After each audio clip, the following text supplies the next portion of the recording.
The Hamptons are a group of charming coastal hamlets and villages located on Long Island's South Fork. These settlements have a rich history that reflects the intricate evolution of American society. Originally, the region witnessed the spirit of American democracy through the settlement of Southampton in 1640, which established a self-governing community. As time passed, the Hamptons became an exclusive haven for national elites, with the stratification of wealth and power. In today's video, we will explore the evolution and history of the Hamptons' old money elite over the centuries.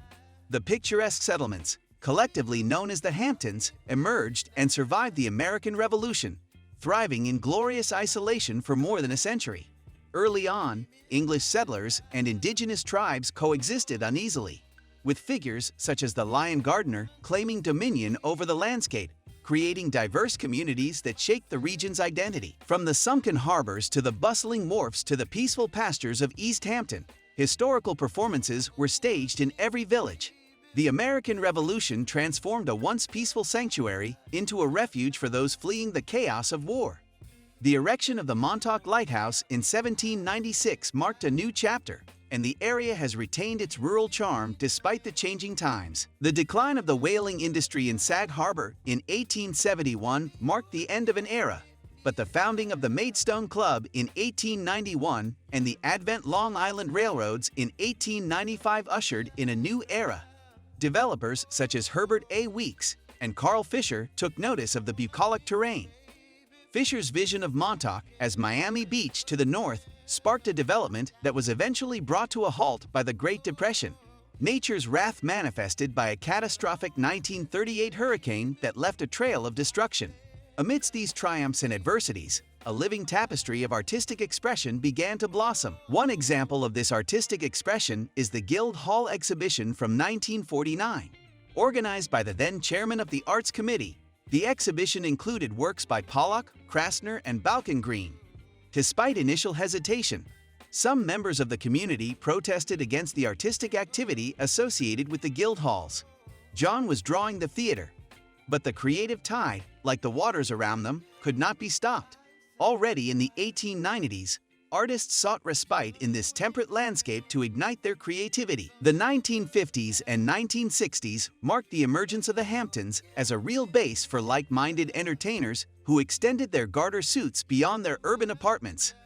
These creative geniuses from New York City found the Hamptons to be a sanctuary from the city's relentless demands.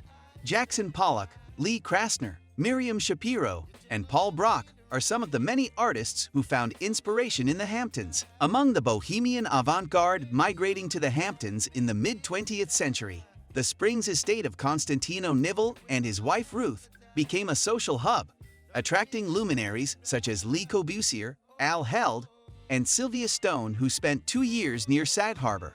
William and Elaine de Kooning eventually settled in Springs, and with the Kooning's Women series and later works influenced by the surrounding landscape, the area's idyllic setting served as a thriving creative community. As the Hamptons' artistic vitality increased, so did its cultural impact, transforming it into a nexus where history, wealth, and creativity would begin to converge, thereby further enriching its significance in the American narrative.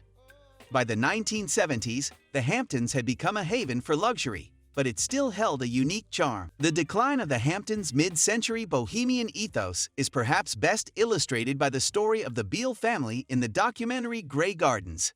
The family was an integral part of the Hamptons' social elite, boasting connections to high society and a pedigree of wealth and privilege. In the documentary, Edith Ewing Beale and her daughter Edith are shown living in a dilapidated Hamptons mansion in poverty and isolation. The Bouvier-Beale couple occupied Grey Gardens the most in the 1950s and 1960s, when the Hamptons were prized as an artist colony and bohemian sanctuary. The documentary achieved cult status and gained recognition as a cinematic example of verity, a poignant portrait of two women embodying the duality of the Hamptons, bohemianism, and the excesses of the luxury era that followed. The late 1970s also witnessed the advent of disco, the emergence of the decade of so-called visible wear. These trends shaped the social environment of the Hamptons, emphasizing exclusivity, luxury, and hedonism. As the decade wore on, the Hamptons began to transform into a haven for New York's aristocracy. The Hamptons witnessed an escalation of affluence and extravagance during this decade, becoming the preeminent summer retreat for New York City's affluent elite. The association of the Hamptons with unbridled hedonism solidified in the 1980s, largely due to two factors. First, the economic boom of the so-called Reagan Era after President Ronald Reagan spawned a legion of nouveau riche in the Hamptons, blessed with breathtaking natural beauty and conveniently located near Manhattan, was quickly flooded by these influential residents and their families. Secondly, the appearance of eminent personalities such as director Steven Spielberg, who made the Hamptons his home, further added to the area's allure and exclusivity. In the 1990s, Hamptons' nostalgia for its simple origins resurged, returning to the area's natural beauty and rustic charm. This new appreciation attracted a host of artists, writers, and actors, all of whom sought to recapture the essence of Hampton's humble beginnings. Famous figures such as playwright Edward Albee, artist Ross Bleckner, actors Paul Newman and Joanne Woodward have found solace in the scenic region and been inspired by its unpretentious lifestyle.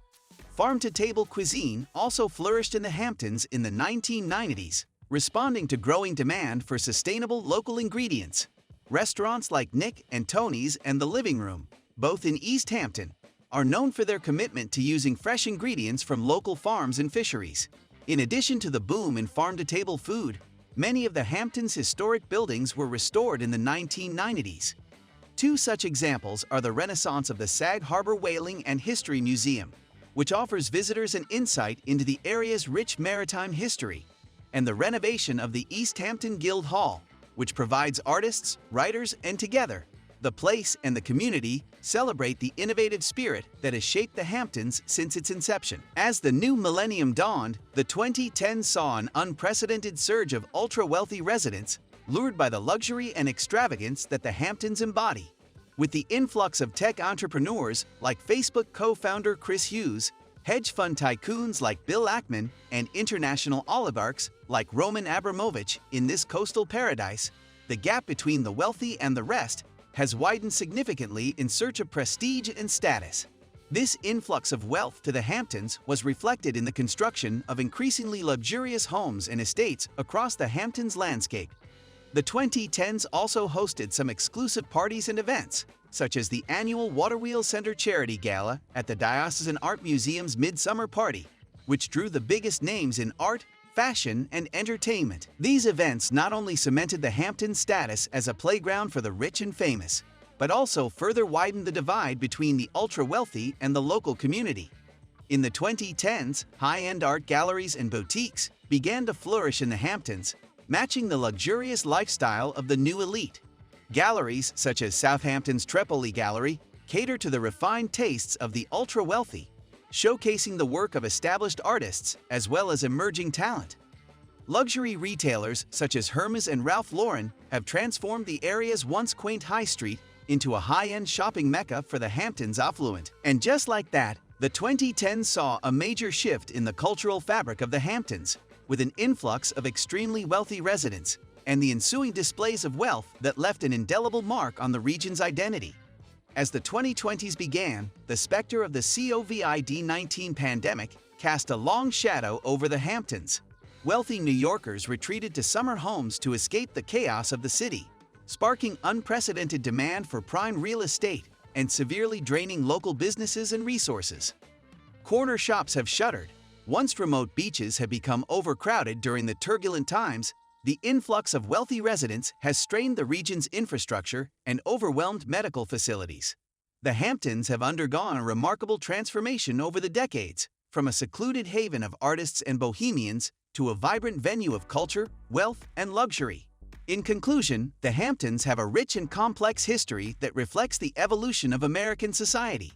The region has witnessed the spirit of American democracy, the emergence of exclusive havens for national elites, and a living tapestry of artistic expression that has transformed the area into a nexus of history, wealth, and creativity.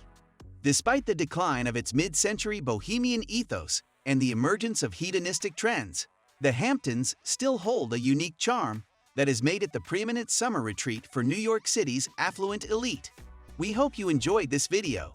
Please don't forget to subscribe to our channel, give us a thumbs up, and hit the notification bell so you don't miss any of our future videos. Thank you for watching.